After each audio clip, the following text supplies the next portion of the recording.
Hey guys, welcome to Your Adventure Compass. Today we're heading over to Put-in-Bay and we're about to hop aboard this ferry and take it over to the island. So come along with us for this fun adventure today. Right here is the ferry entrance and there is the ferry. We're going to be hopping aboard in just a moment.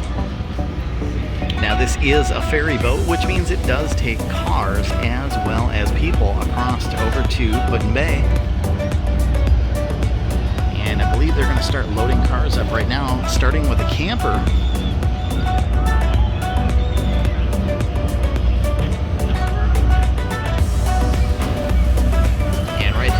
The camper loading on. It doesn't look like it holds too many, maybe 20-30 cars at the most, so not a whole lot on this ferry.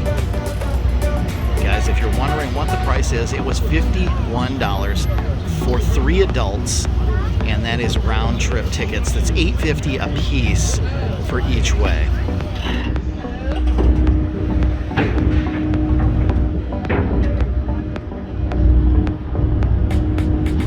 Looks like we're going to be sitting up top, as that's where all the seats are. Alright guys, so we got our seats and we're sitting towards the back. We're very close to the back here. I do apologize, it might be a little bit noisy. Passengers are still loading up here. And I don't know how many people this will accommodate. There's actually an indoor area right there too for those who are worried about the temperatures. You can be inside as well.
We have arrived at Put-in-Bay and we're docking right now. They're going to unload the cars first and then we can get off. And looking back over there where we came from, that's Catawba Island.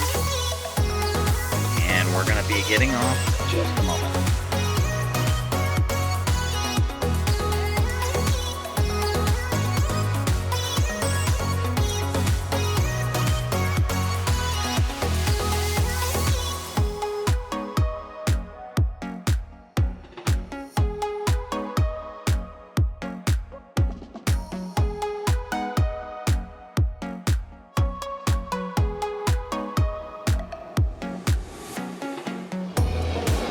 So guys, I forgot to mention that we ended up doing a thing today. We ended up renting a golf cart. That's right. And it might seem like this is in its Tiger Woods golf cart. No, I'm kidding.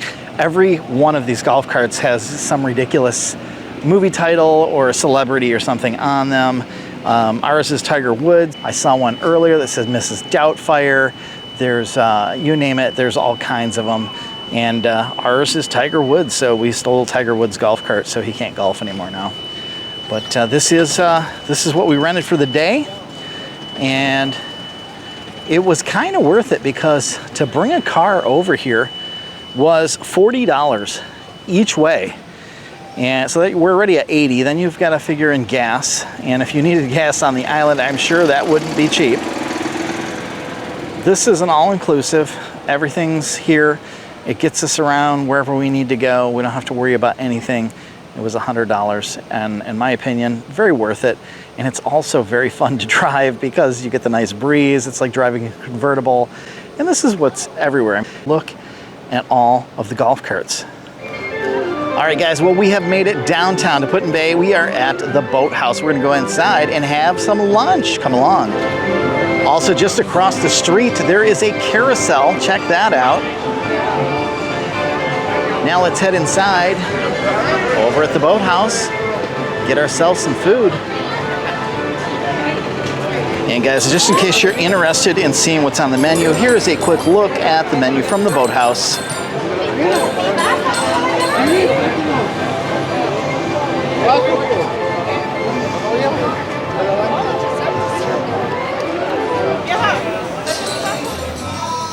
All right, guys, we're inside the Boathouse, and check this out. This is why they call it the Boathouse. There is a boat in here, kind of. It's kind of cool looking the way it's all decorated. And guess who the captain is? Of course, it is Captain Morgan up there on the front of the boat at the top. There's also a pirate launch that greets you as you come in over there, and another bar there. And the whole building looks like it's like an old airplane hangar or something, the way it's decorated on the ceiling and everything, and it's kind of got that curvy look. They also have several stages, this bigger one back here, and a smaller one, and a much smaller one over here. All right, guys, our food just arrived. I got the shrimp jambalaya, and my wife got the shrimp po' boy. That looks delicious as well. Look at that. And then my daughter ended up going with the margarita flatbread pizza, and that looks good too, so I'm excited to dive in. All right, check it out. That looks absolutely delicious. The shrimp is cooked perfectly. Got that jambalaya rice on there. Let's give it a try and see how this is.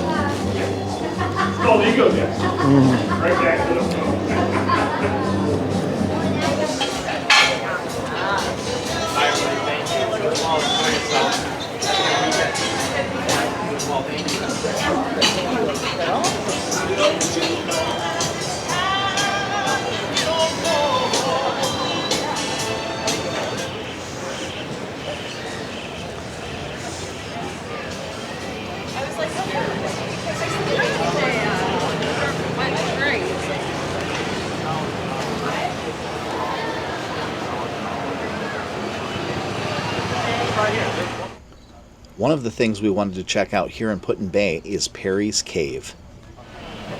Well, guys, we got our tickets for the cave, and it doesn't look like we're going to get in until 5:30. We've got about an hour to kill. And I just want to show some of the stuff that's here. They do have a butterfly house. However, it looks like one of the butterflies may have escaped, because I just found one. Look right here. There's a monarch butterfly right here on the flower. You can see him. And there he goes, flying around. And guys, right here is the butterfly house. It is a little bit pricey. It's $30 for the three of us to walk through here. And we've been through plenty of these at the zoos. There's also some butterflies flying around outside, so you kind of don't need to go inside to see a few butterflies. And then on top of it, we really want to see the cave, so that is why we were here. So guys, they also have one of those mining stations. Just, these things are everywhere. It seems like everywhere we go, they have one of these mining stations. And then back behind the mining station, they do have mini golf. And the miniature golf here looks like it's pretty nice. There's a big giant structure of stones and such back over there. And there is a waterfall with the blue water. Looks like it's a fun little miniature golf course here. Also over in this area is Skip's Antique Car Museum, and I believe this is actually free to walk through, so we're gonna go take a look inside the Antique Car Museum. It's a 1929 Model A tractor.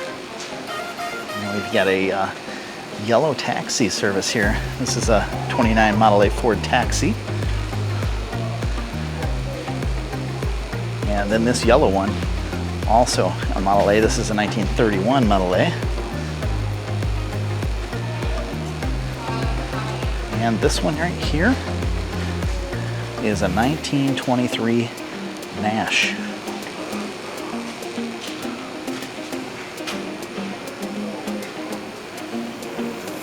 This green one right here.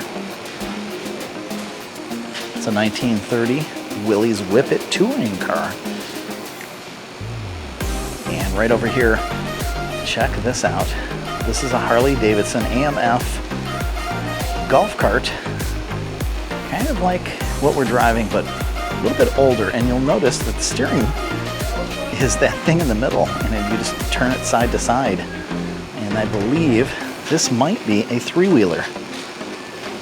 It is.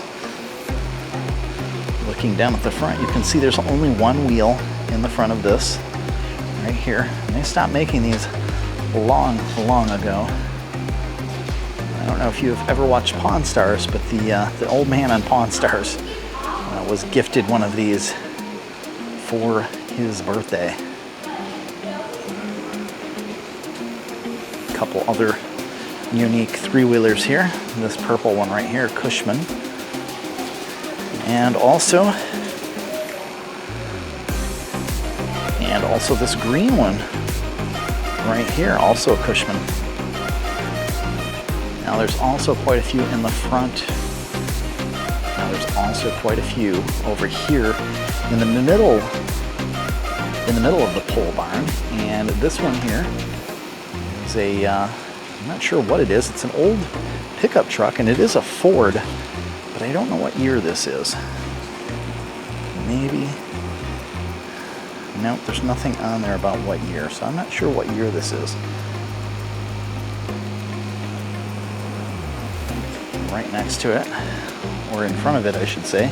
Check this one out, and look at that horn. I want to reach up and squeeze that, but it does say do not touch, so I won't.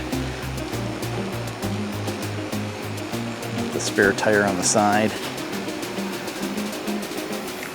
And then one more here. This is the 1930 peanut wagon. Check this out. Look at the detailing on the top of this thing up here. It says fresh popcorn. Take a look at the side of this. This would have been a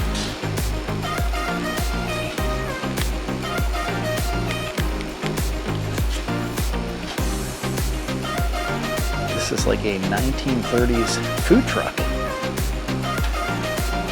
Pretty unique. And then they've got this one over here. Most of these vehicles, not all, but most do seem to be Fords.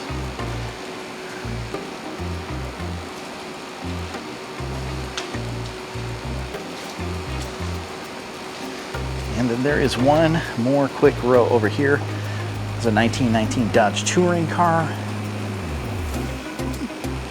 Over here, a 1930 Chrysler Coupe. Here, a 1920 center door Model T.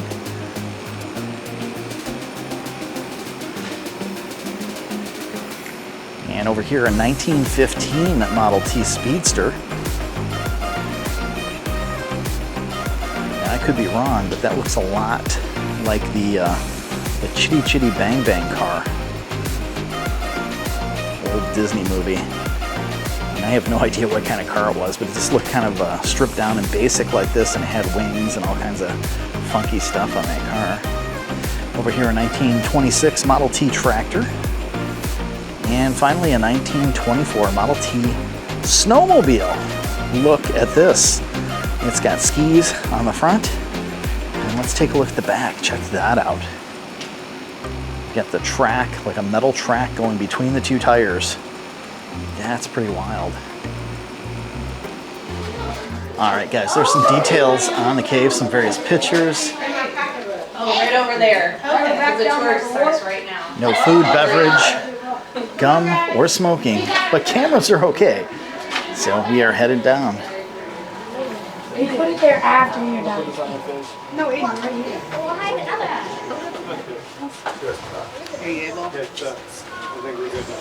All right, guys, we are headed down the first set of stairs right here, and there is another right next to us here before we get into the cave.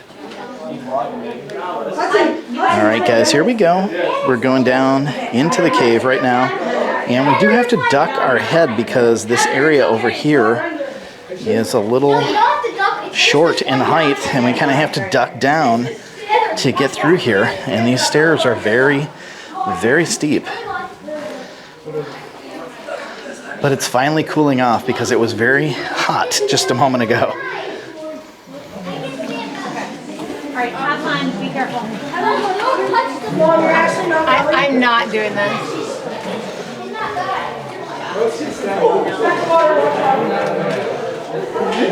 Don't touch anything. It's cold in here.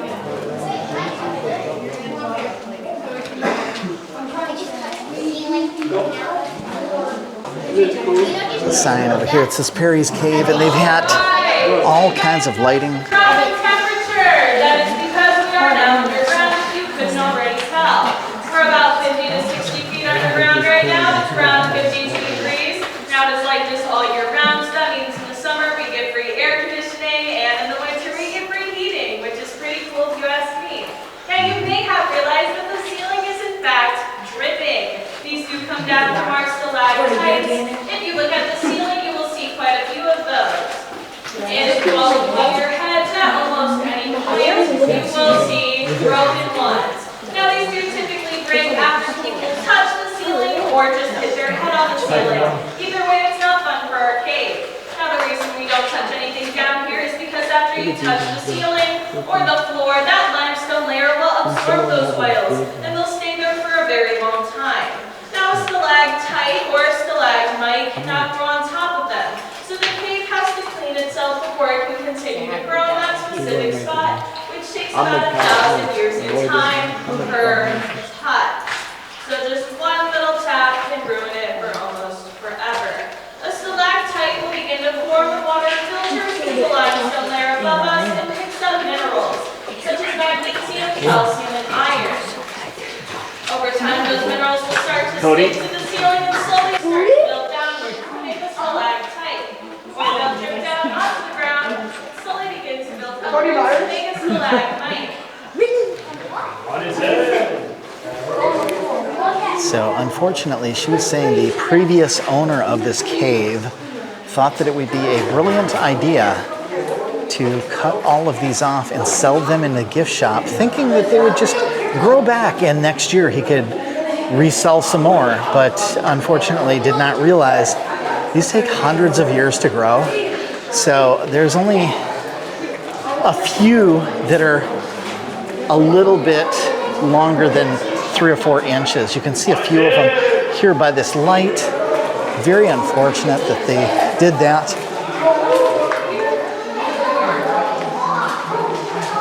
And there are some very interesting formations on the ground too, as well.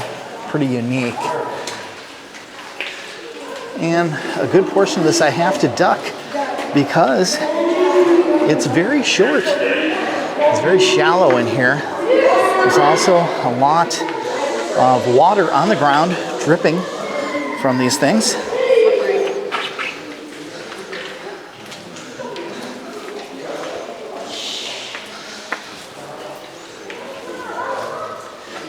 And over here a little bit higher. It's actually very young for its size. Other caves this size are hundreds of thousands of years old due to how many formed, which is water erosion. But our cave was formed a little bit differently. About 15,000 years ago, it was the end of the last ice age, and there was a mile-high glacier above Put in Bay at the time. Now, underneath the layer of limestone you are currently standing on is a layer of gypsum. Gypsum is a very sponge-like stone, so as it begins to absorb water, it expands. So as that glacier began to melt, the gypsum absorbed that water, and it pushed these two limestone layers together. Now, over time, they began to indent on each other, and there was even so much pressure that the top layer began to arch upwards, making it very structurally sound. Now, over time, that gypsum did become very brittle as the water began to evaporate, and the bottom limestone layer collapsed downwards underneath its own weight, creating the small pocket we are currently standing in.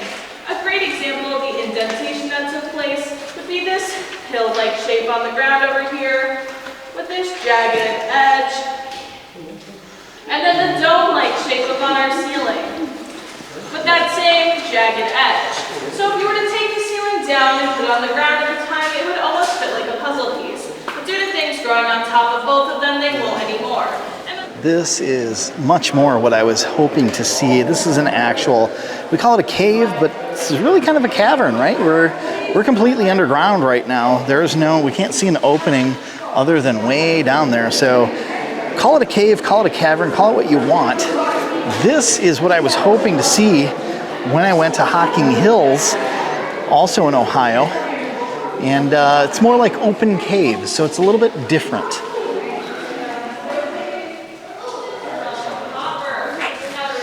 And right down here is a lake that is in the cave. And looks are deceiving because she said this is 4 to 5 feet deep in this area here. It looks very shallow. But she said it's 4 to 5 feet deep, probably back further over there. Then back over in this area over here, she stated that it's up to 18 feet deep. We're going to go down there and take a look in just a moment. This is the other area of the cave lake, and this is the area they're saying is up to 18 feet deep. And I can kind of see that. Looking over here, it does look like it drops down quite a bit. Come over here and take a look back into there. It goes quite a ways back, actually.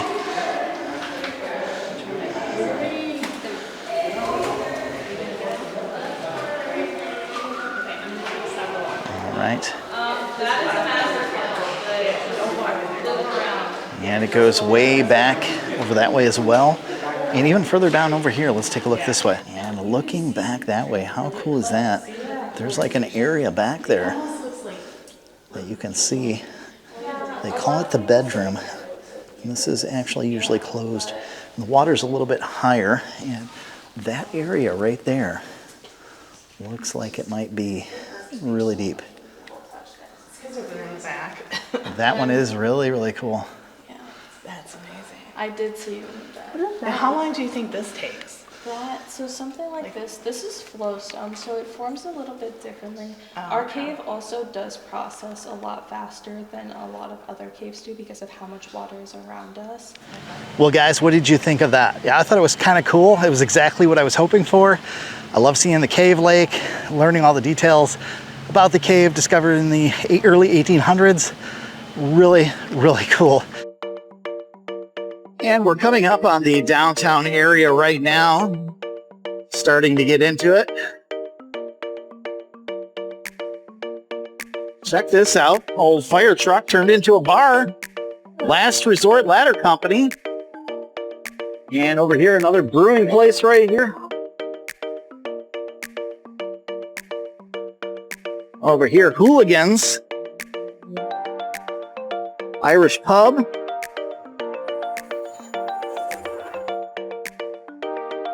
Got the world's longest bar at the Beer Barrel. And right over here, the Boardwalk.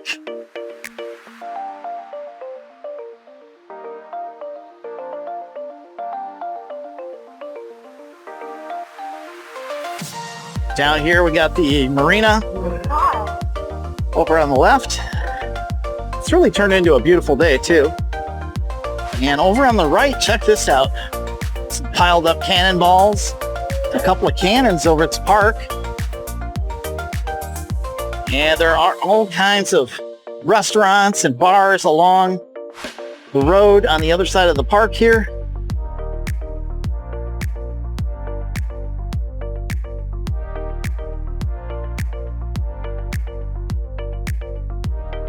This is the Riviera Park.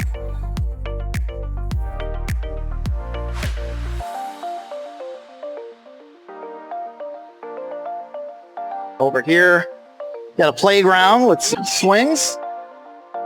Right over here is the Peace Memorial. That huge tower over there.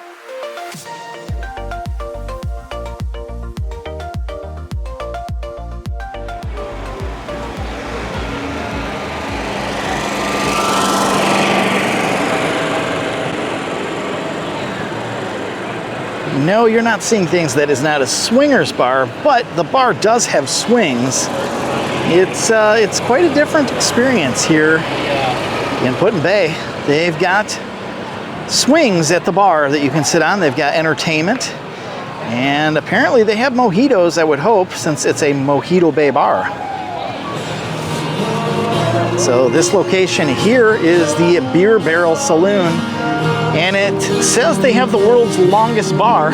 It does look like it stretches quite a ways down, all the way from the end of the building way down to here.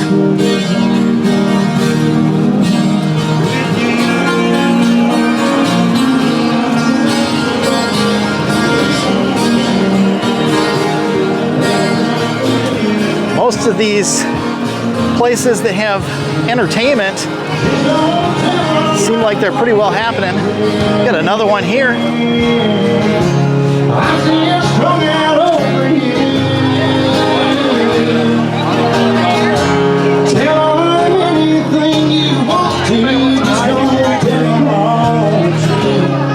This place here is called Mr. Ed's. Place after my own name there.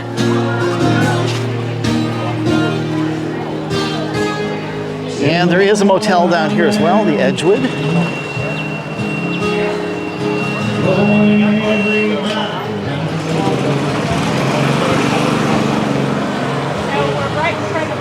Yeah, that's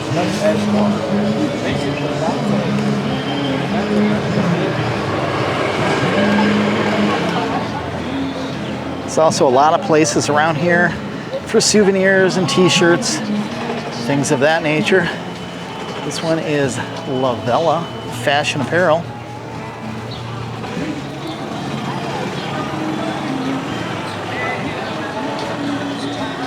You can see the prices just to give you an idea. Some of these hoodies range from $29 all the way up to $49. Got some ladies tank tops for $26.99. And over here, the historic Roundhouse Bar and Hotel. Check this this place out. It does have a round top on it, kind of unique.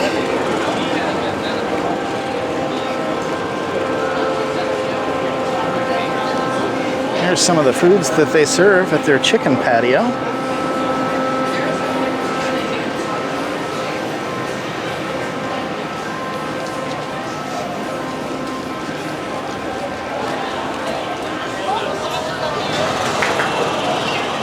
Over here, the Misty Bay Boutique, another little shop. And looks like some more clothing up here. A lot of different shirts, hats, and everything else inside here.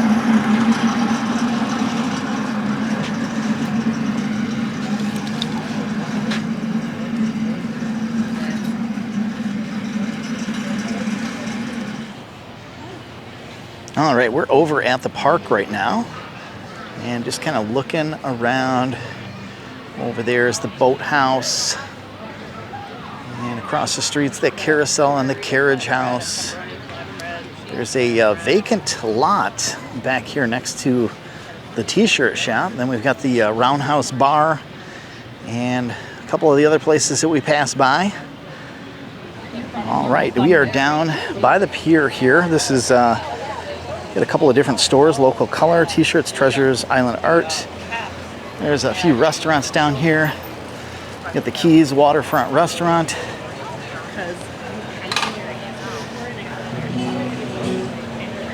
Sandy Cheeks Salt-Free Showers. We got a Tiki Shack over here. And check this out, guys. Key West North. That's kind of funny. It's like the mile marker in Key West. Down at the bottom it says 1,200 miles south to Key West.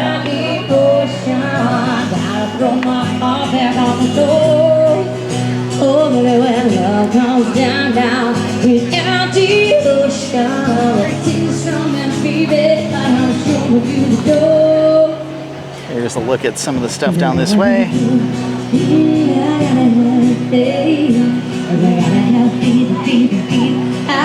Very tropical location with the palms in the background. Got some entertainment going on right here on the water.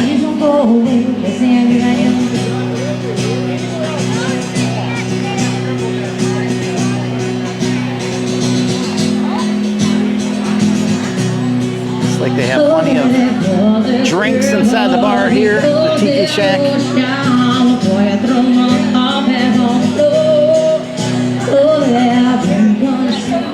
All right, guys, we're over at the Keys restaurant and we're gonna grab some food. I think we're just gonna do appetizers and split them up and have a cocktail.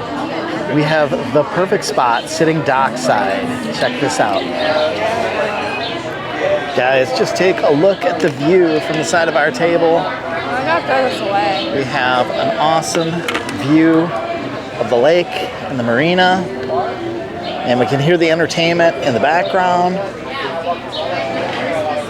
And guys, here's a quick look at the menu. We decided to go with 3 of their appetizers. We're doing the conch fritters, the Apostle Island curds, and the street corn dip. And we're gonna split all of those. I kind of wanted to try the grouper fingers, but I know my daughter doesn't like that type of stuff, so we're gonna skip that. And she had a flatbread for lunch, so. And here's a look at the rest of the menu. They have salads, handhelds, bowls, baskets, tacos, and on the flip side, some drinks.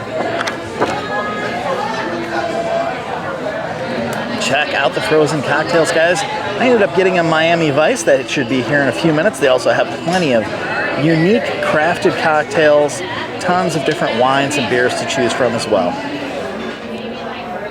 There's also plenty of ducks down here getting themselves a little dinner as well. All right, so our cocktails just showed up. I ended up getting the Miami Vice, which is on the left. It's a strawberry and pina colada mix. My daughter got a mocktail, which is pina colada and mango with no alcohol. And my wife got the Monster. All right, guys, there's our food for you. We've got the Apostle curds, the conch fritters, and then the street corn dip. It all looks delicious. And just like that, guys, the day is over. We're headed back. It's time to get on the ferry and head back to our campsite.